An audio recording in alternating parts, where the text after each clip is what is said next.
All right, it's time to talk about another Shannon Reads Those Books book with Treasure Island. Hey everyone, it is Shannon, and I'm super excited to be here today and to share with you my thoughts on one of the books that I read for my Those Books exploration. This is something I started back in 2014, where I put together a whole bunch of different lists of book lists to work my way through iconic, classic, zeitgeist, highly referenced, and influential titles. And I have been working my way through it ever since. And the goal of it is to actually sort of gain cultural context, increase my reading comprehension, and just read simply those books that everyone talks about, everyone references, everyone's read, or have they, who knows. And we shall see if Treasure Island is one of those. Actually, I don't know if there's any way to know if this is one that everyone's read or not. I don't know. I know that I've read it. So let's take a look at Treasure Island. This is by Robert Louis Stevenson. It is the 45th book that I read for my Those Books exploration. It was published in 1883, and it makes the Those Books list for being on the BBC Big Read for number 36. That's quite high. The BBC Big Read list I'm working with is 250 titles, so 36 is pretty impressive. I read this in March 2019, and I gave it a rating of 7.5 out of 10. And I read this rather extraordinary folio edition of the book. It is quite beautiful. Not gonna lie. I got this actually for Christmas this year from my dad. And it has beautiful illustrations throughout. Let's see if I can share a couple. You gotta be careful for spoilers. This one. Lots of earth tones, high contrast, and this one, I did notice there's lots of strange angles. Like this one, it took me a while to figure out what we were looking at because we are looking from above down onto two people. And I think I spotted a map. This one, it would make sense to have a map. Oh, see, yeah, another really high contrast. They look like they were oil paintings. I'm not sure. I should look at who the artist is. Yeah, and then there's a map, of course, because it's Treasure Island. Okay, let's look up the artist. Illustrations by Sterling Hundley. So yeah, so this is the version that I read, and I had mixed things on thoughts on this one. So I definitely chose it for a couple of different reasons. One, it was a gift this year, like in Christmas 2018. I was a gift from my dad. And also my brother recommended it to me when I mentioned it to him that I enjoyed adventure stories, because this is definitely one of the classic adventure stories. It follows a young protagonist who goes onto a ship and there's a treasure map and there's an island, Treasure Island. Like it's got lots of the earmarks of adventure. And one of the other questions I have for myself is, did I understand it? Well, yeah, sometimes. I found this one, for me, it felt like it took a while to get going where the story starts. Like a fair amount of time is spent not on Treasure Island, but like setting things up. And I was trying to pay really close attention to like all the stuff that was going on, and I felt like that didn't really pay off because it didn't feel like it super mattered that much until we got to the island, and then I had a hard time following it. I'm gonna be frank on this one. I really did have a hard time following it. I think it's one of those ones that maybe it wasn't the best to read at night when I was tired. If I had read it during the day or when I was more awake, it might have been a little bit better, but I found it hard to remember who was who in terms of the characters.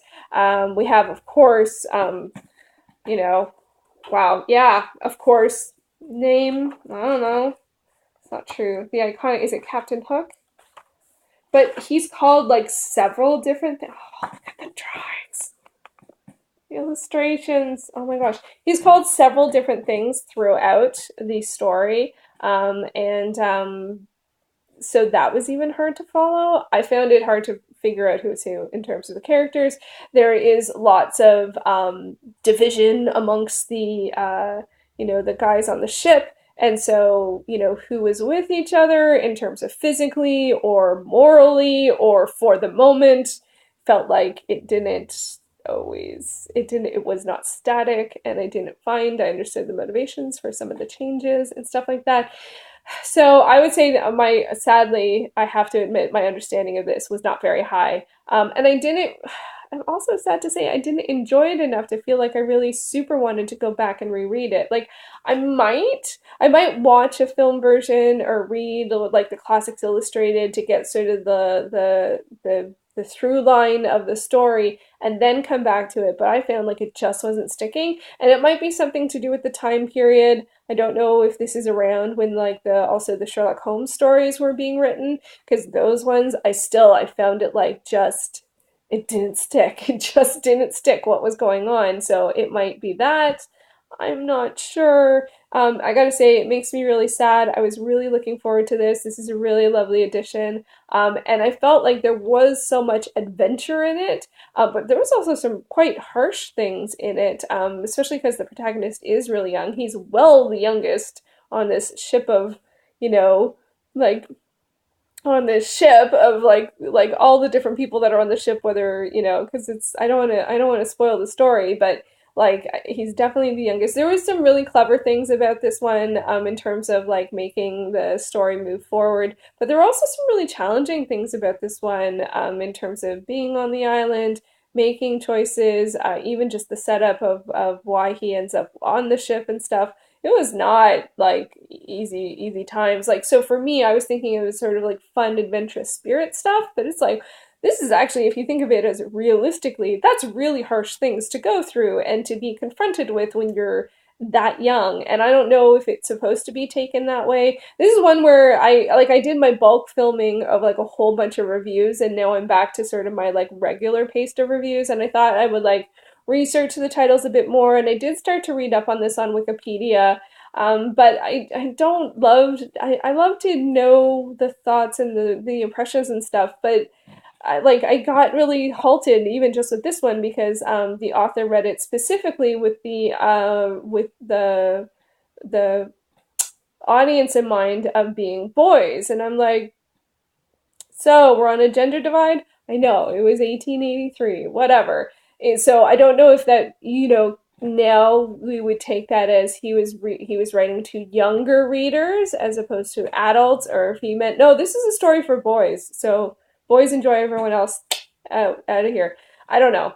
But it was like great. So I finally like get to the point where I feel like I can like read the Wikipedia pages and like be like, yes, I understand the context even more now. And I'm like, yeah, so apparently this is not for me. So anyway, even though I thought it was going to be me because it was recommended and all this stuff. So I don't know. It definitely was not what I expected in terms of the fact that I found it hard to understand. It is what I expected in terms of the fact that it is an adventure story. It does take place on a treasure island. It does feature a young protagonist. It does have a lot of iconic things that come up again and again in literature and things that are referenced in literature, but I did not expect to not enjoy it as much as I thought I was going to enjoy it. And now, actually thinking back, I think I would actually probably give it a 7 instead of a 7.5. So, sad face on that. So, I'm not sure. This was a bit of a miss for me. If you liked it and enjoyed it, I would love to hear what it was about it that you enjoyed. And I do think that for me, the next likely step would to be watch an adaptation and then take it from there, knowing the story a bit better and coming to it from there. Because there were things that I liked about it. I did like how inquisitive the protagonist is and how clever some of the things that he does are. But again, reading up on Wikipedia and hearing some of the backstory of what the authors thought and how he came up with those ideas, for me, does not enrich the experience. So, because I see it now from a writerly perspective in terms of that was a device that was used in turn to forward the story. And I never want to be thinking that. If I'm thinking this is a device, I feel like I'm not in the story. So again, a miss, a miss. One of the questions I always have for myself is, will I read more from this author? And I don't. I know there's at least one other big thing from Robert Louis Stevenson, and I don't know actually. I would have to look at that a bit more. If you've read more from Robert Louis Stevenson, let me know. Do you feel like it's similar or different to Treasure Island? Because that will help me figure out whether or not it is worth a go. So I do treasure this edition, like I'm not gonna lie. I do wish that I had enjoyed it a bit more. And it might just be one of those books that it's just like not the right time, not the right place, and just a little unfortunate in that situation. Can't win them all. Part of this exploration is exploring, right? You don't know where you're going to go. So not enjoying it's the goal of the project is not necessarily to enjoy all of the books, although that of course would be the best. But I am aware that that's not always going to be the case. So I do feel like I have more cultural context in terms of this story. I am happy to have read it. I don't regret reading it, which is good. I wish I had enjoyed it more. So there you go, Treasure Island. Let me know your thoughts. Did you enjoy it? Are there any favorite adaptations that you have of it? I don't know if I've seen any adaptations, whether they're movies or graphic novels or retellings. I would love to hear that. And I will be back with another video. I don't know what the next of those books I am going to read because I'm in the middle of a couple of them right now and I don't know which one I'm going to finish first. But I definitely will have more videos and more reviews coming soon. Thank you so much for watching.